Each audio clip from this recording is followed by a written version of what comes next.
கொண்டாடுவதற்கு நான் வந்திருக்கிறேன் பார் என்று சொல்லுகிற வகையில் இங்கே அலையலையாய் திறந்திருக்கிற அத்தனை பாதங்களையும் தொட்டு வணங்கி தூங்குகிறேன். புரட்சித் தலைவி அம்மா, புரட்சித் தலைவர் எம்ஜிஆர் புரட்சித் தலைவரை நாம் கொடைவள்ளல் என்கிறோம். அவர் கொடுத்ததில் பெரிய கொடை எது தெரியுமா? புரட்சித் தலைவி அம்மா அவர்களை நமக்கு தலைவராக தந்துவிட்டு சென்றதுதான். நான் வழக்கறிஞர். அந்த தார் சாலையில் புரட்சித் தலைவருடைய கார் வலிக்கு செல்கிற போது தூரத்திலே ஒரு பெண்மணி, வயதான பெண்மணி, முதுமை அவருடைய முதுகை வளைத்திருந்தது, கூன் விழுந்த முதுகோடு, தலையிலே விறகு கட்டுகளோடு விரைவாக நடந்து சென்று கொண்டிருந்தார். கால் சுடுது, விரைவாக நடந்து சென்று கொண்டிருக்கிறார். புரட்சித் தலைவர் தூரத்தில் இருந்து பார்த்து விட்டாராம். பார்த்துவிட்டு அந்த கார் அந்த பெண்மணியை கடந்து சென்றதும் காரை நிறுத்து என்று சொல்லி உடனடியாக காரை நிறுத்தி பின்னோக்கி நடந்து வந்திருக்கிறார். புரட்சித் தலைவர் முதலமைச்சர். அவர் நடந்து வந்து அந்த பெருமாட்டியை பார்த்து வணங்கி அவர் காலையே பார்த்து கொண்டிருந்திருக்கிறார். உடனே அங்கே இருந்த எல்லாரும் அவர் பக்கத்துல வந்துட்டாங்க. அனைவருமே அதிகாரிகள் எல்லாம் ஆண்கள். அதுல பிடி சரஸ்வதி மட்டும் பெண். பிடி சரஸ்வதி காலை பார்க்கிறாராம், அந்த பெண்மணியோட காலை பார்க்கிறாராம். அந்த பெண்மணி சுடுகிற கொதிக்கிற வெயிலிலே தார் ரோட்டிலே நிற்க முடியாமல் காலை மாற்றி மாற்றி வைக்கிறது காட்சியை பார்த்து கொண்டிருந்துட்டு உடனடியாக அந்த செருப்பை கலட்டி அந்த பெண்மணிக்கு கொடுங்கள் என்று சொன்னாராம். உடனே சுப்புலட்சுமி அந்த சரஸ்வதி அம்மாவுக்கு அந்த செருப்பு பேட்டால வாங்கினது விலை கூடது. உடனே சொன்னாரா, தலைவரே என்னுடைய கார்ல டிக்கில பாத்ரூம் சப்பல் ஒன்று வச்சிருக்கேன், அதை கொடுக்கவா, அதை எடுத்துட்டு வரேன், இதை கலற்றி கொடுங்கள் என்று உத்தரவிட்டிருக்கிறார். முதலமைச்சர் உத்தரவில்லை, அரச கட்டளை அல்லவா, நான் ஆணையிட்டால் அது நடந்து விட்டால் இங்கு ஏழைகள் வேதனை படமாட்டார் என்று சொன்னார். உடனடியாக செயலிலே காட்டுகிறார். உடனே அந்த செருப்பை கலற்றி கொடுத்ததும் அந்த பெண்மணியிடம் கேட்டாராம், உங்களுடைய பேர் என்ன, எங்கிருந்து வருகிறீர்கள், உங்கள் குடும்பத்தினுடைய நிலை என்ன என்று கேட்கிற போது அந்த பெண்மணி சொன்னாராம், எனக்கு ஒரு மகன் இருக்கிறான், வீட்டிலே வயதான கணவர் இருக்கிறார், அவர் வயதாகி விட்டது, அவரால் உழைக்க முடியவில்லை, எனவே இந்த வேகாத வெயிலிலே இந்த மரக்கட்டைகளை, இந்த கள்ளிக்கட்டைகளை தூக்கி வந்து அதை விறகுக்கு வித்துதால் எங்கள் வயிற்றை நிரப்புகிறோம், இந்த விறகுகளை நாங்கள் பொறுக்கி வந்து ஊரிலே விற்றால் தான் எங்கள் வீட்டில் அடுப்பு எரிகிற நிலைமை இருக்கிறது என்று சொன்னாராம். உடனே புரட்சித் தலைவர் கேட்டிருக்கிறார், உங்களுக்கு ஒரு மகன் இருக்கிறானே, அவன் என்ன செய்கிறான் என்றால் அவர் சொன்னாராம், அவருக்கு திருமணம் ஆகிவிட்டது, அவனுடைய பாடை பார்ப்பதே அவனுக்கு கஷ்டமாக இருக்கிறது, அவனுக்கு ஒரு குடும்பம் இருக்கிறது, பிள்ளை இருக்கிறது, மனைவி இருக்கிறார், எனவே எங்கள் வேகாத வெயிலே நாங்கள் பாடுபட்டுத்தான் எங்கள் குடும்பத்தை காப்பாற்ற முடியும் என்று சொன்னதும் புரட்சித் தலைவர் கண்கள் கலங்க அதிகாரிகளை பார்த்து உடனடியாக இந்த பெண்மணிக்கு இந்த தமிழக அரசு உதவி செய்ய வேண்டும், என்ன செய்வீர்கள் என்று கேட்டாராம். உடனடியாக முதியோர் உதவித்தொகை வழங்கலாம் என்று ஒரு அதிகாரி சொல்லியிருக்கிறார். உடனே அது மட்டுமல்லாமல் ஒரு வீடு ஒன்று வழங்கலாம் என்று உடனடியாக அந்த இடத்திலே நின்று உத்தரவு போட்டவர் நம்முடைய புரட்சித் தலைவர். அவர் சும்மா பாடிட்டு போல, நான் ஆணையிட்டால் அது நடந்து விட்டால் இங்கு வேலைகள் வேதனை படமாட்டார் என்று சொல்லிவிட்டு போகலே, உத்தரவு போட்டார். முதல்வன் ஒரு படம் பார்த்திருப்பீங்க, அதுல ஒரு நாள் முதலமைச்சர்னு ஒருத்தர் ஆன் த ஸ்பாட் உத்தரவு சொல்லுகிற போது அவர் அந்த சரஸ்வதி அவர்களுடைய கண்களிலிருந்து கண்ணீர் வடிகிறது, என்னுடைய கண்களில் இருந்து இப்போதும் கண்ணீர் எட்டி பார்க்கிறது. அப்படிப்பட்ட ஒரு தலைவர், அவரை நாம் தலைவராக கொண்டிருந்தோம். நமக்கு இருக்கிற பாக்கியம் எல்லாம் புரட்சி தலைவரை தலைவராக கொண்ட இயக்கத்திலே நாம் இருந்தோம், இருக்கிறோம், இருப்போம் என்பதுதான் நமக்கு இருக்கிற பெருமை. புரட்சி தலைவர் உடனடியாக உத்தரவை போட்டுவிட்டு அங்கிருந்து நகர்ந்து சென்று விட்டார். ஒரு மாதம் கழித்து அதே சாலையில் அமைச்சர் பிடி சரஸ்வதி காரிலே சென்று கொண்டிருக்கிறார். அதே பாட்டி, அதே காலிலே இவர் கொடுத்த செருப்பு, தலையிலே ஒரு அந்த விறகு கட்டை வைத்துக் கொண்டு நடந்து செல்கிறார். இந்த அம்மாவுக்கு ஆச்சரியம், நம்ம தான் 1000 ரூபாய் முதியோர் உதவித்தொகை வழங்கியிருக்கோம், வீடு கொடுத்திருக்கோம், திருப்பியும் இந்த அம்மா இப்படி போகுதே என்று சொல்லி காரை நிறுத்த சொல்லி இறங்கி போய், பாட்டி நன்றாக இருக்கிறீர்களா?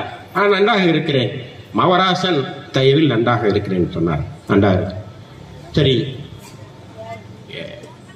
வீட்டுல பையன் நல்லா இருக்கும், உங்க பிள்ளைகள் நன்றாக இருக்கிறார்களா என்று கேட்டதும் அந்த அம்மா சொன்னாங்களா, என் மகராசன் 2 பிள்ளைகளும் நல்லா இருக்காங்க. உடனே இந்த அம்மா கேட்டாங்க, பாட்டி பொய் சொல்லாதீங்க, நீங்க அன்னைக்கு புரட்சி தலைவர்கிட்ட சொன்னீங்க ஒரு பிள்ளை தானேன்னு சொன்னீங்க, இப்ப 2 பிள்ளைன்னு சொன்னீங்க. ஒரு பிள்ளை என்னுடைய ஊரில் இருக்கிறான், இன்னொரு பிள்ளை கோட்டையிலே இருக்கிறான் என்று சொன்னார். அப்படிப்பட்ட ஒரு தலைவர். அப்படிப்பட்ட என்றால் கொடுத்து கொடுத்து சிவந்த கரங்களுக்கு சொந்தக்காரர் என்று அவரை சொல்கிறோம் அல்லவா, அது சாதாரண கரம் அல்ல.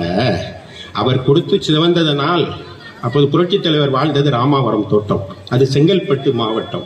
அது ஏன் செங்கை மாவட்டம் என்று அழைக்கப்படுகிறது தெரியுமா? கொடுத்து கொடுத்து சிவந்த கரங்களுக்கு சொந்தக்காரரான புரட்சி தலைவர் வாழுகிற ராமாவரம் செங்கல்பட்டு மாவட்டத்திலே இருக்கிறதுனால் அது செங்கை மாவட்டம் என்று ஆனது என்று சொல்ல கருணாநிதி சொன்னது. அப்படிப்பட்ட புரட்சி தலைவருடைய பிறந்த நாளை கொண்டாடி கொண்டிருக்கிறோம்.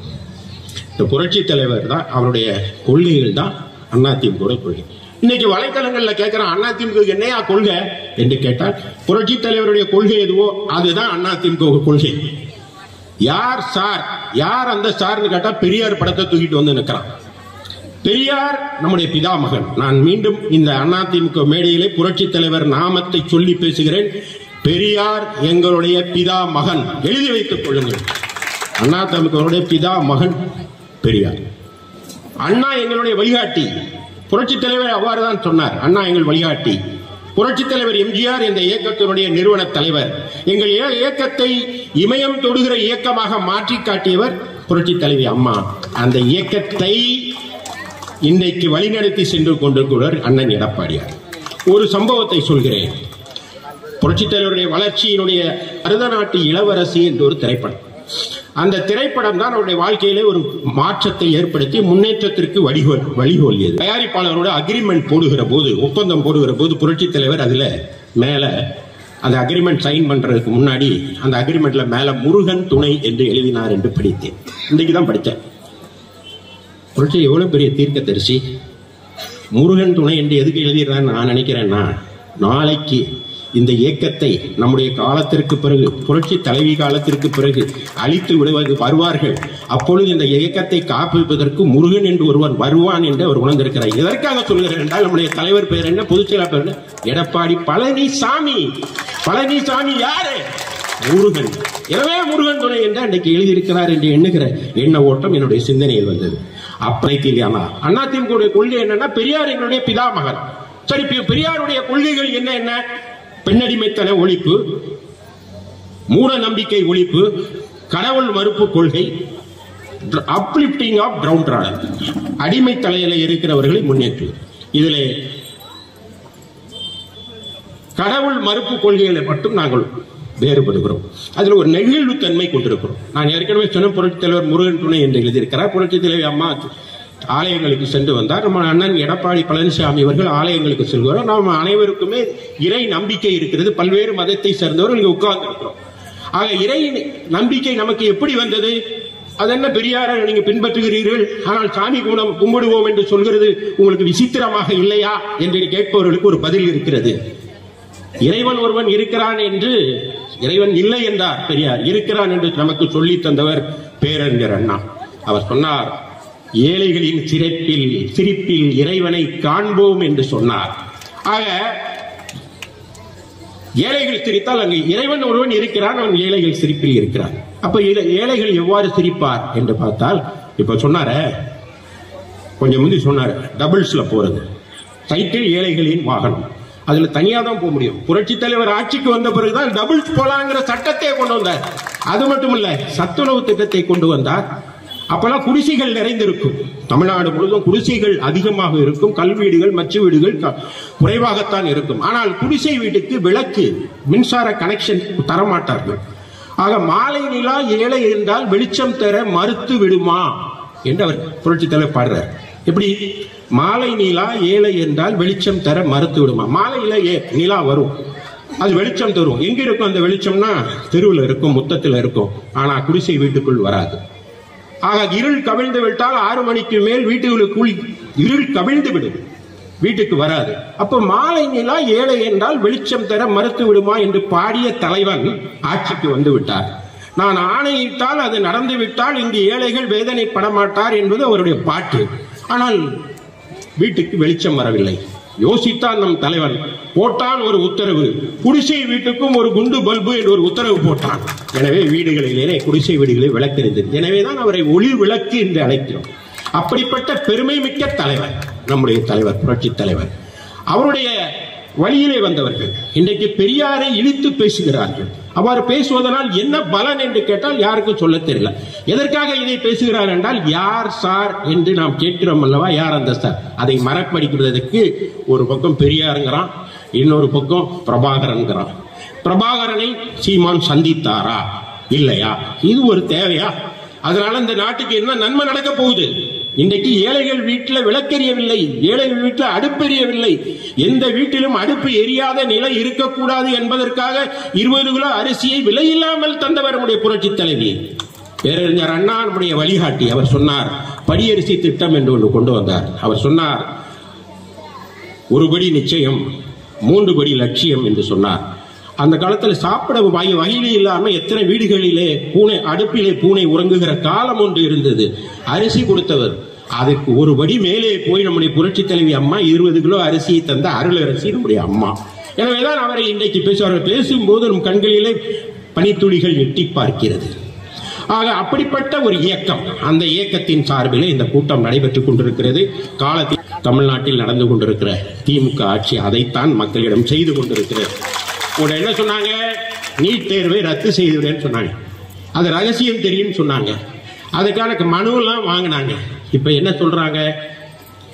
மத்தியில அவங்க கூட்டணி அரசு வந்தா தான் ரத்து செய்ய முடியும், அது நீதிமன்றத்தால் ஆணி அடிக்கப்பட்டிருக்கிறது என்று சொல்கிறார். எவ்வளவு பெரிய போலி மருத்துவனா இந்த ஸ்டாலின்! இன்னைக்கு ஆட்சியிலே கொள்ளை குடிமரத்தின் கீழ் அமர்ந்து இருக்கிற இந்த அரசு எவ்வளவு மோசடி அரசு! அது மட்டுமா? கல்வி கடன் ரத்துனாங்க. எங்கேயாவது பண்ணாங்களா? இல்ல. மீட்டர் ரீடிங் மாசம் மாசம் எடுப்பேன்னு சொன்னாங்க. எங்கேயாவது பண்ணாங்களா? இல்ல. மீட்டர் ரீடிங் இப்பெல்லாம் எலக்ட்ரிசிட்டி பில்லு வீட்டு வாடகையோட அதிகமா வருது. அப்படிப்பட்ட ஒரு வினோதமான அரசாங்கத்தை ஸ்டாலின் நடத்தி கொண்டிருக்கிறார். ஏதாவது இருந்ததா? இல்ல. வரி போயால வரி போடுறாங்க.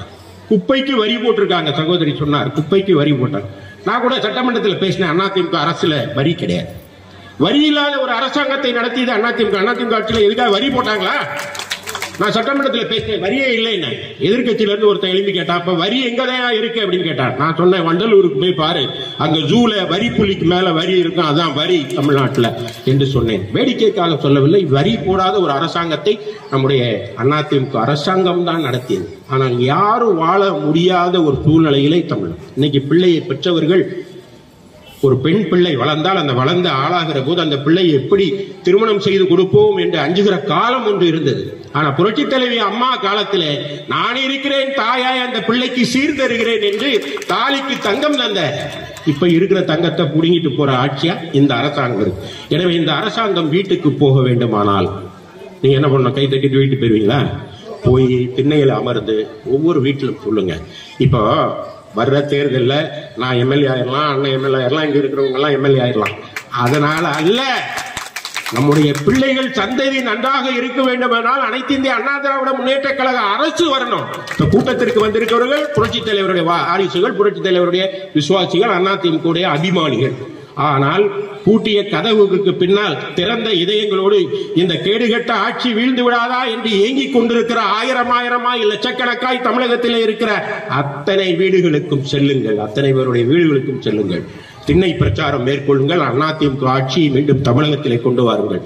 இன்னைக்கு இந்த வேட்டி கட்டி கொண்டு திரிகிறோம் என்றால் அதற்கு காரணம் புரட்சி தலைவர், புரட்சி தலைவி அம்மா, அண்ணன் எடப்பாடியார். அந்த அரசு, இந்த ஆட்சி மீண்டும் தமிழகத்திலே வர வேண்டும் என்றால் உங்கள் அனைவருடைய ஆதரவை தர வேண்டும். அதற்கு உங்கள் அனைவருடைய ஒத்துழைப்பு என்றென்றைக்கும் இருக்க வேண்டும் என்று கேட்டு, செய்திகளை உடனுக்குடன் தெரிந்து கொள்ள நமது அம்மா இணையதள தொலைக்காட்சியை சப்ஸ்கிரைப் செய்து அருகில் உள்ள பெல் ஐகான்